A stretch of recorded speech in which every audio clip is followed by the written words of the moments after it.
নমস্কার বন্ধুরা, গরম ভালোই পড়েছে আর এই গরমকালে ব্রেকফাস্ট করতে কিছু ইচ্ছে করে না। তো সেইভাবে ব্রেকফাস্টে কিন্তু আপনারা এই রকম একটা ছোলা চাট তৈরি করে নিতে পারেন, যেটা কিন্তু স্বাস্থ্যকরও বটে, আবার খুব একটা হেলদিও। আর ব্রেকফাস্ট এরকমভাবে করলে পেটটাও ভরা থাকবে। ছোলাটা আমি সারা রাত ভিজিয়ে রেখেছিলাম, এবার জল থেকে তুলে নিলাম ছোলাটা একটা বাটিতে। টমেটো কুচি নিচ্ছি, পেঁয়াজ কুচি নিচ্ছি, সাথে দিয়ে দিচ্ছি শসা কুচি, এখন দিয়ে দিলাম আলু কুচি। দুটো আলু সেদ্ধ করে নিয়েছিলাম, সে আলু ছোট ছোট করে কেটে নিয়েছি, আলুটা দিয়ে দিচ্ছি। এরপরে শসা কুচিটাও দিয়ে দিলাম,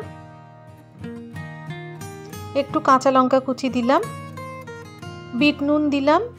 আর এখানে ভাজা মশলা দিচ্ছি। এখানে আমি গোটা ধনে, গোটা জিরে, 4-5টা শুকনো লঙ্কা আর অল্প একটু মৌরি দিয়ে শুকনো খোলায় ভেজে আমি মিক্সিতে গুঁড়ো করে নিয়েছি। দিয়ে দিলাম অর্ধেক পাতিলেবুর রস, এটা কিন্তু মাস্ট।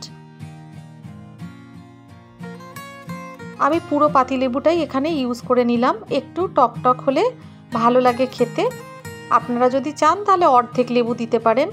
এরপরে সব কিছু খুব ভালো করে মাখিয়ে নিতে হবে। বেশি সময় লাগে না, কিন্তু খেতে খুবই ভালো লাগে। বাচ্চাদেরও কিন্তু এটা টিফিনে দিয়ে দেওয়া যায়, ব্রেকফাস্টে দেওয়া যায়।